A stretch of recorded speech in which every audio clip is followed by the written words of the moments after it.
অজু করে তারেক রহমান সাহেবের নাম উচ্চারণ করতে বললেন বিএনপির একজন শীর্ষস্থানীয় নেতা জনাব বরকতুল্লাহ বুলু সাহেব। বাংলাদেশের ইতিহাসে এই প্রথম শুনতে হচ্ছে যে কোনো একজন নেতার নাম মুখে উচ্চারণ করতে হলে আপনাকে অজু করে তারপরে আসতে হবে। বাংলাদেশে যখন এই জননেতা জনাব তারেক রহমান সাহেব তার নেতাকর্মীদের উদ্দেশ্য করে প্রায়ই তার বক্তব্যে বলে থাকেন যে আমার নামের আগে কোনো টাইটেল লাগানোর প্রয়োজন নেই, জনাব, জননেতা কিংবা বিশ্বনেতা কিংবা আগামীর প্রধানমন্ত্রী, আগামীর প্রেসিডেন্ট, দেশনায়ক, এই শব্দগুলো লাগানোর জন্য পর্যন্ত যেই নেতা নিষেধ করছেন সেই নেতার নাম নিতে হলে অজু করে তারপরে আপনাকে নিতে হবে। এটা আমার কাছে মনে হচ্ছে নেতার চরিত্রের সাথে সরাসরি ফলোয়ারদের চরিত্রের আকাশ পাতাল পার্থক্য বলেই মনে হচ্ছে। বাংলাদেশে এই পামের রাজনীতি বিগত 16 বছর আমরা দেখিনি বিএনপির কোনো নেতাকর্মীকে, বিএনপির কোনো সিনিয়র নেতাদের জন্য এই ধরনের সুন্দর কোনো মন্তব্য যেগুলো সমাজের মানুষের কাছে প্রশ্নবিদ্ধ হয়। কিন্তু এখন তাহলে কেন করছেন? এটাই হচ্ছে মতবিরোধের জায়গা আমার সাথে, সাধারণ অন্য যে কোনো দলচাটা নেতার সাথে। কেন এটা করছেন? তারা মনে করছেন ক্ষমতার খুব কাছাকাছি চলে যেহেতু এসেছি, এখন আমি যদি দলের সর্বোচ্চ নীতি নির্ধারণী ফোরামে যারা আছে তাদেরকে যে কোনো ভাষা প্রয়োগ করে খুব কাছে টানতে পারি, তাহলেই তো আমার জীবনের সবচাইতে বড় সফলতা।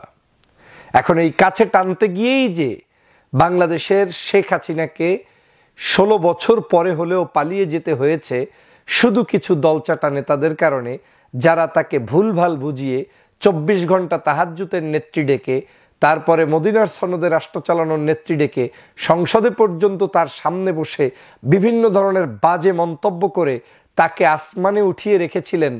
এই 5ই আগস্টের পরে কিন্তু তাদের কারো আর খোঁজ নেই। স্বয়ং শেখ হাসিনা যখন পালিয়েছেন তার সকল নেতাকর্মী সবাই কিন্তু গর্তের ভিতরে লুকিয়ে পড়েছে। এমনকি যারা তাকে তাহাজ্জুদের নেত্রী বলতো তারাই এখন অনেকে জেলে বসে শেখ হাসিনার সমালোচনা করছেন, অনেকে জেলের বাহিরে বসে এখন নিজেরা দৈনন্দিন নিজেদের সেই সকল ভুলের কথা নিজেরাই স্বীকার করছেন। আজকে জননেতা জনাব তারেক রহমান, দেশনেত্রী বেগম খালেদা জিয়া যে দৃষ্টিকোণ থেকে বাংলাদেশকে দেখতে চায়, আমার কাছে মনে হচ্ছে আমাদের অনেকেই সেই দৃষ্টিভঙ্গির বাহিরে গিয়ে সম্পূর্ণ উল্টো পাল্টো জায়গায় কাজ করছি।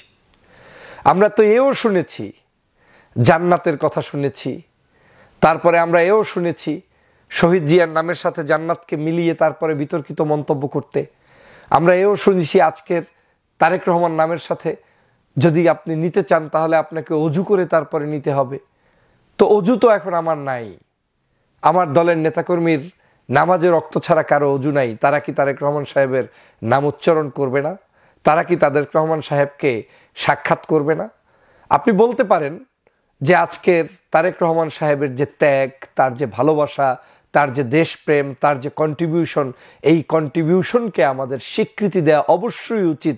এটাকে যারা স্বীকৃতি দেবে না তারা রাজনৈতিক অঙ্গনের, আমি মনে করি, সংকীর্ণতার পরিচয় বহন করে। আমার বক্তব্যের ধরন তো হতেই পারে, কিন্তু এই দলটাকে কেন, কারা, কি কারণে হঠাৎ করে এতটা বিতর্কের মধ্যে ফেলে দিতে হবে আমার কাছে বুঝে আসে না।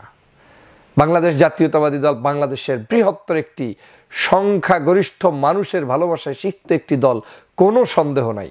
কিন্তু 5ই আগস্টের পরে আমাদের কর্মকাণ্ডই আজকের এই দলটাকে এমন পর্যায়ে নিয়ে এসেছে, বিতর্কের জায়গায় নিয়ে এসেছে যে এখন আপনিই আপনার দলের ক্ষতির জন্য যথেষ্ট। আজকের এই বাংলাদেশের গত 2-1 দিন আগে দেখলেন যুবদলের এক নেতা, তাকে বহিষ্কার করা হয়েছে, বিএনপিকে ধন্যবাদ। কিন্তু কত বড় আস্ফালন, ছুরি রামদা নিয়ে তারপরে রাস্তায় মিছিল করতে করতে গিয়ে বলে এই বাজার আমার, আমি কন্ট্রোল করব আমার মতো। এই দুষ্ট অসভ্যকে খোঁজ নিয়ে দেখেন, গত 16 বছর একদিনও মাঠে ছিল না। আর দেশপ্রেমিক নাগরিকগুলো এখন মনে হচ্ছে যেন বিএনপির কাছে জিম্মি হয়ে গিয়েছে। কিছু কিছু নেতার আচরণের কারণে এখন সৎ নাগরিকরা এই দলের মধ্যে স্পেস পাচ্ছে কিনা আমার সন্দেহ তৈরি হয়েছে। আজকের নিশ্চয়ই আমাদের জননেতা জনাব বরকতুল্লাহ বুলু সাহেব একজন সজ্জন, খুব ভালো মানের রাজনীতিবিদ। আমার তার ব্যক্তিগত রাজনীতি নিয়ে কোনো প্রশ্ন নাই। কিন্তু এই বক্তব্যগুলো যখন আসবে, অতিরঞ্জিত আকারে আসবে, সেটা যখন সিনিয়র লেভেল থেকে আসবে, তখন নিশ্চয়ই বাংলাদেশের রাজনীতিতে আমাদের আগামী দিনকে এই দলকে বিতর্কিত যেমন করবে, আগামী রাজনীতিতে এই শব্দচয়নগুলো কিন্তু মাঠে ময়দানে ঘুরে ফুরে থাকবে। আমাদের দলের মধ্যে কয়েকজন তো আমার কাছে মনে হচ্ছে যে এমনভাবে নেমে পড়েছে এ দলটাকে ধ্বংসের জন্য। তার মধ্যে অন্যতম ওই যে কি বলে চাঁপাই নবাবগঞ্জের একজন এমপি হারুন সাহেব, তারপরে আরেকজন হচ্ছে চেয়ারপারসনের উপদেষ্টা হিসেবে কাজ করছেন সম্ভবত পটল সাহেব, তিনি মন্তব্য করছেন বিভিন্ন ধরনের সমন্বয়কদেরকে নিয়ে, ইসলাম নিয়ে, ধর্ম নিয়ে, মাহফিল নিয়ে, যুদ্ধপ্রাদী নিয়ে, ইস্যুর পরে ইস্যু, যে ইস্যুর সাথে আদৌ তারেক রহমান কিংবা খালেদা জিয়ার ব্যক্তিগত মতামতের সাথে মনে হয় কোনো সম্পর্ক আছে বলে আমার মনে হচ্ছে না। কিন্তু এই মন্তব্যগুলোই আজকের এই দলটাকে চরমভাবে ক্ষতিগ্রস্ত করবে, এই দলটাকে ধ্বংস করবে, এই দলটাকে শেষ করে দিবে। এবং কিছু লোকের উদ্দেশ্যই হচ্ছে মনে হয় এই বিএনপিকে সামহাও শেষ করে দেয়া। এখন আমার এই কথা তার ভালো লাগবে যে বিএনপির উত্তর সমৃদ্ধ কামনা করে, যে বিএনপির কল্যাণ কামনা করে। আমার এই বক্তব্যগুলো তার খারাপ লাগবে, শরীরের মধ্যে জ্বলবে যে ব্যক্তি সত্যি বিএনপির ধ্বংস চায়।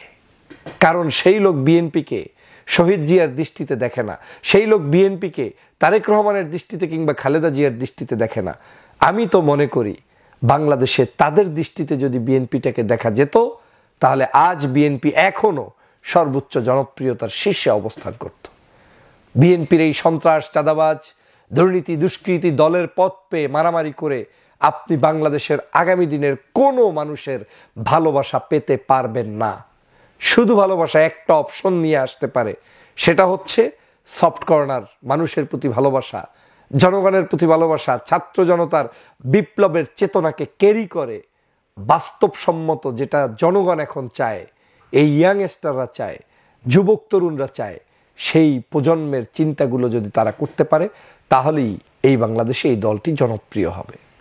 অতএব এই অজু করে তারেক রহমানের নাম নেয়া আর অজু করা ছাড়া তার নাম না নেয়া, এই ধরনের মন্তব্য আমার এই বাংলাদেশ জাতীয়তাবাদী দলকে আমার মনে হচ্ছে কখনোই ভালো পথে নিয়ে যাবে না।